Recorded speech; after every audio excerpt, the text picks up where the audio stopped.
আসসালামু আলাইকুম গাইস, আজকে আমি আপনাদের এরকম একটা স্পিড বোট বানিয়ে দেখাবো। তো চলুন ভিডিও শুরু করা যাক। সবার প্রথমে একটা বোতল নিয়ে নিব, এরপরে দুইটা কাঠি নিয়ে নিব আর কিছু রাবার নিয়ে নিব। কাঠি দুইটাকে রাবার দিয়ে বোতলের সাথে লাগিয়ে নিব।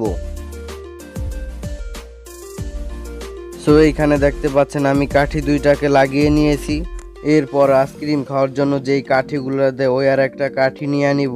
এই কাঠিটা আমি পাঙ্খা হিসেবে ব্যবহার করব। রাবার দিয়ে এইভাবে কাঠিটাকে লাগিয়ে নিব। এরপর এই কাঠিটাকে এইভাবে উল্টা পাশে ঘুরাইতে হবে। উল্টা পাশে ঘুরাইয়া পানির ভিতর ছেড়ে দিলে দেখতে পাবো যে আমাদের নৌকাটা সামনের দিকে এগিয়ে যাচ্ছে।